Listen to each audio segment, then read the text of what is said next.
When the Midland Railway's line between Rowsley and Buxton was closed in June 1968, the route lay idle, decaying and dormant after its life as the railway before it was eventually turned into the beautiful Monsal Trail that we have today. And in this series of videos, I'm following the route all the way from Bakewell to Blackwell Mill Junction. That's some 8.5 miles in length.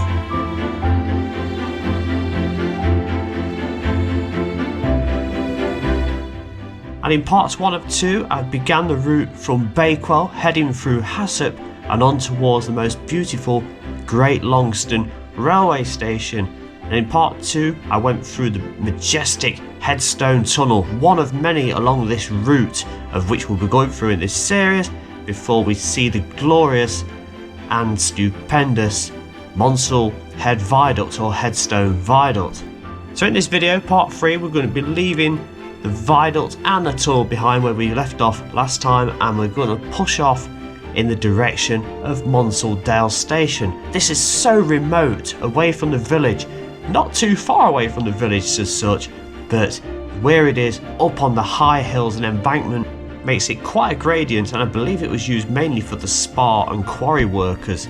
We're then going to push on through Cressbrook Tunnel and Litton Tunnel, both very close together, through more glorious countryside and then on to Millersdale Viaducts and the beautiful station where we'll finish off today. Let's have a look at railmaponline.com. So here is Headstone Tunnel and also Monsal Head Viaduct or Headstone Viaduct. We're then going to push on to Monsal Dale Station, then through more glorious countryside, the 2 tunnels that I've just mentioned, before making an appearance at Millersdale Viaducts. One of these was built after the first, and also Millersdale Station.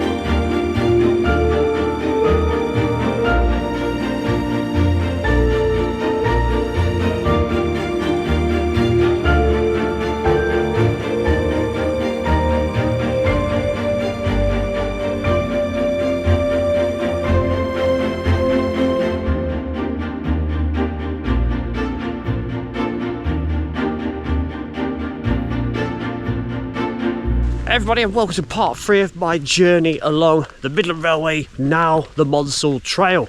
Coming up to Monsal Dale Station right at the very beginning. That opened in 1866 and it was closed by 1959 to regular traffic, completely gone by 1961. It consisted of 2 platforms, and today I'm going to go as far as Millersdale, the viaducts and a station there, quite a big station, and through 2 tunnels, Cressbrook and Litton. So quite a bit to look forward to in this one. If you've seen the previous 2 videos, thank you for watching. Let's go and enjoy part 3. And straight away we've got an old workman's hut, like a plate layer's hut, engineering hut, whatever you want to call them, made of red brick, concrete base. Nice big window for them there, wasn't it? A little bit muddy, and what looks like the usual bomb-proof roof. That's alright, isn't it? And straight out the other side, the station would have been a little way further down. But this is probably one of the most photographed line side huts that you'll ever see. I've seen no end of photographs of that, and never gets boring, does it? Straight after that we've got a little bridge, some sort of track access down there, blue brick top, and over the other side the river is right down there, some lovely cottages and also a mill. Monsal Dale railway station served the villages of Upperdale and Cressbrook too. It opened in 1866 and it had 2 platforms, one of them perched precariously quite on the top of a steep drop down to the village. It closed to regular passenger services on the 10th of August 1959 and completely to goods traffic on the 3rd of April 1961.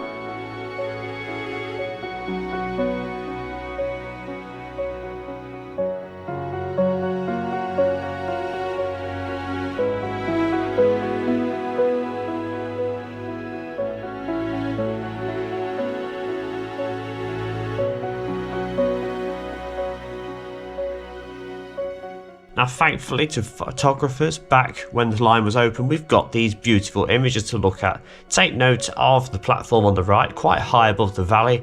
There's a signal box just beyond that, look.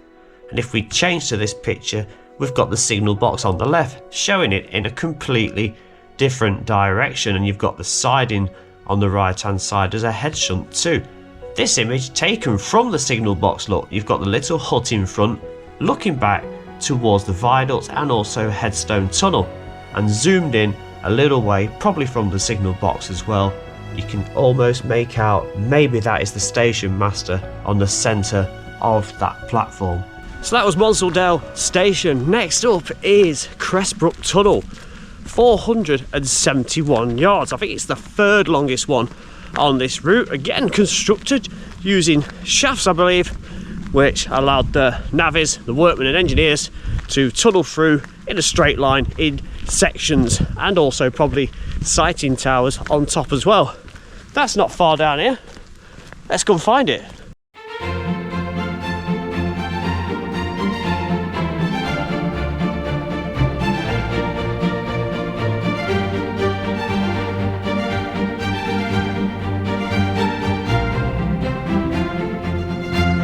So that over there, that is Cressbrook Mill, and it was originally built by Richard Arkwright in 1779. So here it is, Cressbrook Tunnel. It looks pretty quiet at the moment. There don't appear to be anybody behind me either, so that's nice. It's been relatively busy at times today. At the top, it's still got its date stone. Can I zoom you in enough? There you go, look, 1883 on that one, and the tunnel name above it.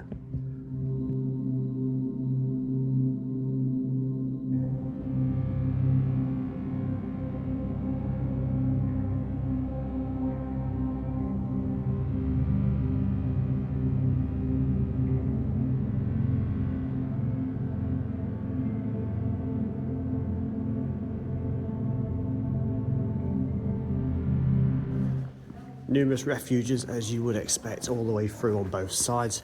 A nice mixture of stone and brick repairs, but very black too, isn't it, from the days of steam. And as per Headstone Tunnel, it is beautifully lit. Still got the ballast down on either side, and a blue brick roof, upper section of the wall, and also the stonework.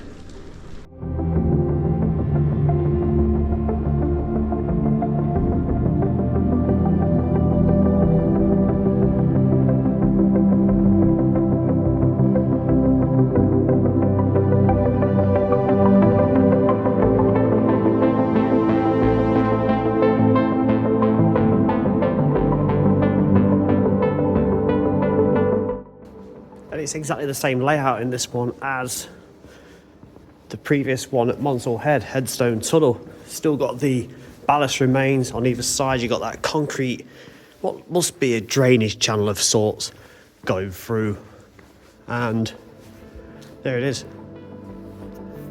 Beautiful.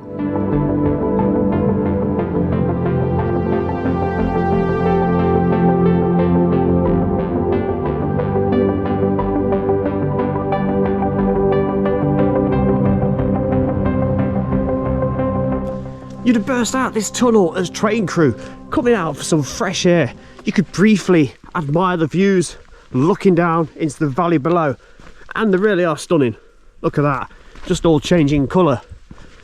Straight down there, you were going back into the dark and the gloom, because of course there was no lighting in there back when the railway was open. Not fortunate enough to have the strip lighting above that we do today. Now look at this old map from around about 100 or so years ago. It shows us the trajectory of the line and how similar both tunnels actually are. So we've got the route coming away from Monsal Station going into Cressbrook Tunnel. It bursts out into an opening immediately in the middle of this map, and then goes straight into Litton Tunnel. Pretty much the same length and the same shape, isn't it, with that curve. And then it proceeds to pop out at the other end and heads towards Millersdale Station. And straight into the darkness we're going to go. We're going to recreate what it must have looked like for the passengers and the train crew going in. although for us it will be a lot lighter and a lot cleaner too. But there it is, look, can't see any indication of a date stone on this one as per Cressbrook, but still just as daunting all the same, isn't it?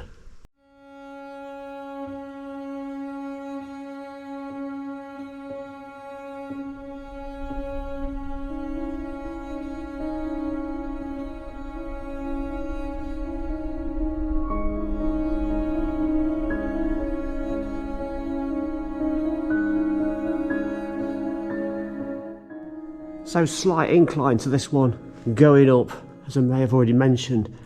Got a nice tall stone section there where the previous tunnels kind of cut off halfway and turned into blue brick before hitting the roof. It's the same on the other side, look. You just make that out. Now surprisingly it is quite low light in these tunnels, even though we've got the strip lights all the way through it, but I've not brought any torches with me because of the amount of cyclists and walkers coming through here. Just wouldn't be fair on them to dazzle them. But I've got some good photographs taken at night and during the day to hopefully show it off.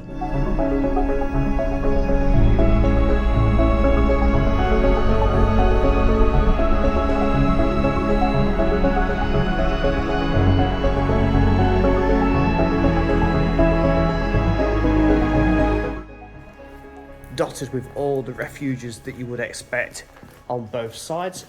Plenty of ballast on the ground either side. Another refuge there, look. And concrete sections. As we approach the portal, you can see it's darker, look. See where the stone is just there on the right, but this is blue brick just there, look. It's clearly been patched up, hasn't it? The opposite side is the same. Lots of blue brick going along there to cover up what must have been some kind of damage and erosion that needed to be put right before it opens to the public. This one fascinates me. Must have been some kind of storeroom, maybe they kept explosives in it or tools. Shine the light in, you can see it goes quite deep and then it just stops abruptly, probably about 5 or 6 meters. So that's very, very unique. I think it's the only one like this on the entire tunnel network along here.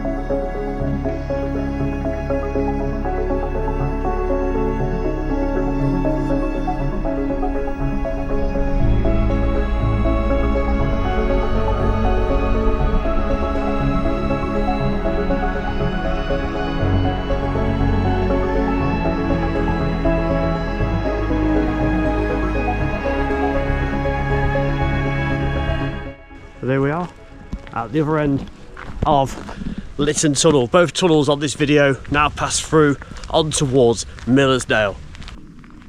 Nice occupation bridge, isn't it? Red brick supporting the stone, and some repairs gone off there, hasn't there, over time.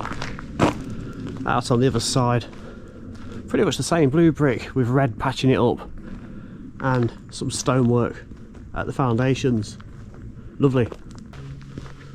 Rather deep cutting, and we appear to have come to some kind of summit because the track bed looks like it's dropping down now. And on the other side, back to that bridge we just passed under, it appears to be doing the same. Not seen anyone now for quite a while. I must have walked probably about a half a mile since leaving Litton Tunnel. And we're back on an incline as well. I don't know if the camera will pick it up, but we're taking a curve to the right, which it has seemed like we've been going left for quite some time, including those 2 tunnels.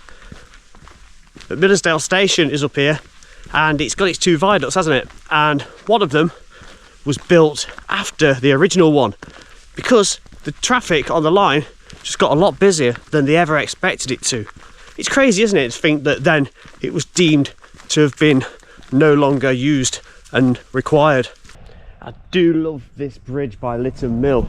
Litton Mill is just down there over the other side. It's these stone steps, look at them. Kind of curving the way around before straightening up at the top. Let's climb a few of them and show you what it's like up top. Oh gosh, they're quite steep. There we go, look. A little bit more. This bridge looks extremely narrow, to be honest. Oh yeah, so it's just grassed over on the top, look. And that's back to Hassop and Bakewell. And towards Millersdale and Cheetor over there. This is rather quaint, isn't it? Carefully get back down. Some trees being sawn over there, so that's what you're picking up. Some of the stone cuttings along this route are fantastic. I mean, you've got to realise that this stone was probably around about 300 million years ago that it was formed. And there's all manner of different types of stone and rock in there, but the majority of it will be limestone. It's beautiful, isn't it? Absolutely stunning. And you just got to appreciate the work that the navvies would have had to have gone through to actually blast their way and cut their way through them. Just coming away from the track bed for a moment, just have a look over here, because I can see that stone rock face over there. That's quite a drop down, isn't it?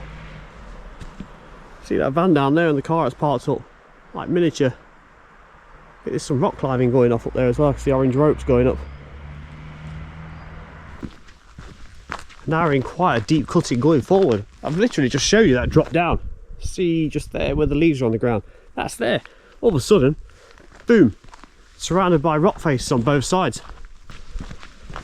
And a quarter of a mile or so later, we're coming out of that cutting. Look, it's lowering down on both sides, and it looks like we're starting to come out of that cutting now. The sides are lowering down, look. It's going to flatten out just down there somewhere, not far from Millersdale Station now and the viaducts that accompany it. That was Millersdale Quarry on my left, and you can walk through it and around it. I don't know if there's anything in there worth looking at, but I saw some old stone steps, so maybe worth a nosy at a future date. Yeah, there's some kind of stone structure there, look, through the trees. Right, we're on the approach to both of the viaducts now, and looks like there's some maintenance work being done on this one. But there's the stone walls, look, and the abutments. Still standing well, isn't it, after all this time? A quick look at the old maps again, and you can see the full layout of the viaducts and the station. The viaducts crossing over the river and the road on the right hand side. The station dominating in the area on the left. There was also a quarry on the top left hand side there, look, and numerous sidings scattered at both ends of the station site. If we zoom in a little bit though, you can see this map is dated before the second viaduct was constructed. There's just a double track going through there, look, and the second one is missing. The original and first viaduct of the pair was opened in 1863. It comprised two parts, one being a free 30-foot masonry arches at its western end, and the longer section to the east involved wrought iron arches of 90 feet. And there are in fact 3 of these also, with rock-faced limestone and gritstone dressings being used for the abutments and the piers too. The second viaduct that opened in August 1905, which goes to show the maps we were looking at earlier, predates that, probably from the very beginning of the century, and this was to provide additional capacity, and it formed part of a 683-yard loop used by traffic on the fast lines. I mean, that is quite scary looking down. It really is a long way, isn't it? It's rather too noisy to talk to you about it because they're doing some kind of maintenance. You can see all the orange through there, and that is for the maintenance that's going on. They're doing something underneath and on top. I don't know if you can quite pick it out, but they were all singing and banging as workmen do. That's crazy, isn't it? I love that. And then you get to the, I think there's 4 arches at the far end. And then on this side, but if we go and have a look over here, look, oh, that is really, makes my legs wobble a little bit. That's a long way down. That's stunning, isn't it? Surprisingly though, it is the older of the two, built between 1862 and 1863, that the Monsal Trail now passes over. However, the other one is also being looked after, and this Grade 2 listed bridge at the time of my walking across and along this route is currently undergoing a major program of maintenance to ensure its safety for many years to come.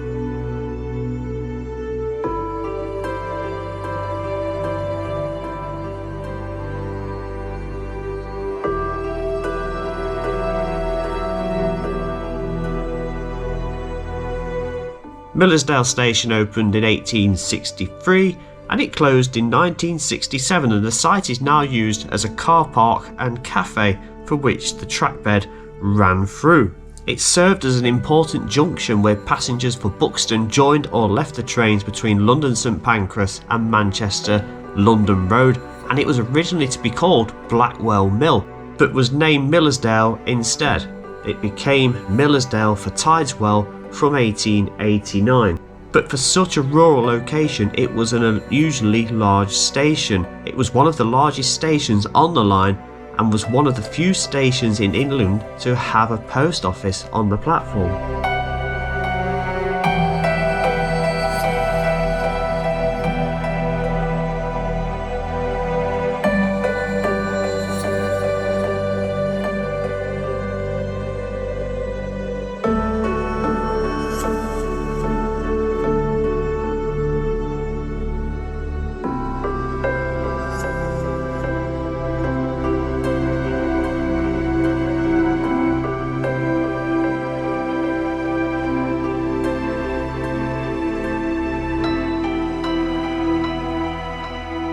So stood right in the centre of the island platform. We've got the goods shed over there, look, we've got the station building over there, cafe and toilet blocks there, 1, 2 platforms. Coming over this side, we'd have the other running line going towards Buxton, back towards Bakewell. And again, another platform, look, beautiful isn't it? Quite a drop down there, and the 2 viaducts are back over there. I'm trying not to get too close to all this because there's a lot of workmen about, but you can see it, it's lovely. You can see those platforms just there. That is all closed off to the public at the moment, at the time of my visit. So what we'll do, I'll jump to some photographs of the station, talk to you about it, and hopefully some more archive footage too. Originally there was 3 platforms, then in 1905 that was up to 5, at the same time that the second viaduct was opened.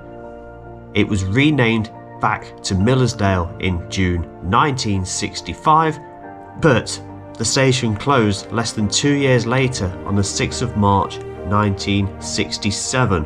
Trains did continue to pass through the station though on direct express trains until 1968.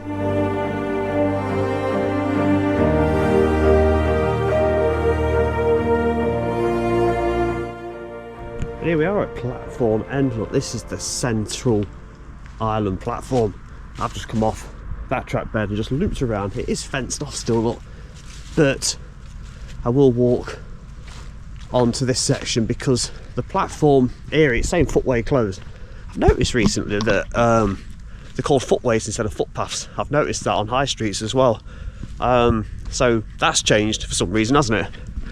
Always known them as footpaths myself. But nice shot of the platforms there, look, all that stonework and coping stones on top. I love that bit of copper effect down there as well. It's nice, isn't it? Slightly different colours on the other side, but same construction. 1, 2, 3, 4, 5, 6 layers including coping stone.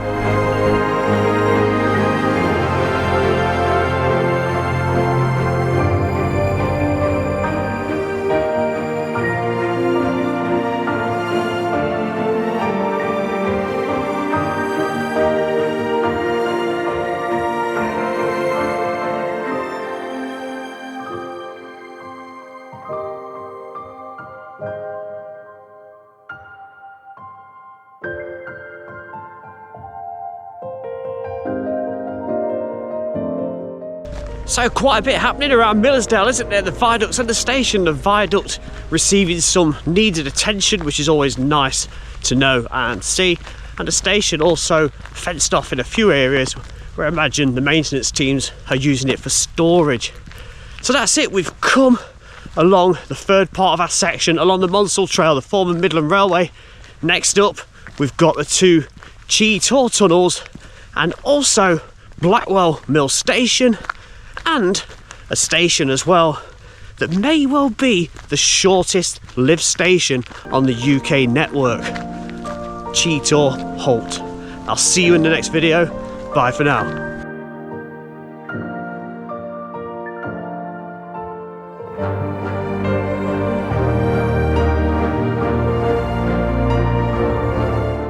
So coming up in the next video, we'll be finishing off our route up to Blackwell Mill. We'll be going past those lovely lime kilns that you may or may not have seen. We've got more beautiful tunnels to go to, a couple of them which are not lit as per the previous ones. More viaducts, beautiful countryside, and we'll also head on to a huge junction, Millersdale Junction. There's a lovely unsung viaduct there, one that doesn't get enough recognition or photographs in my own view, and we'll also talk about the site of one of the shortest platform stations in England, and also possibly the shortest lived as well.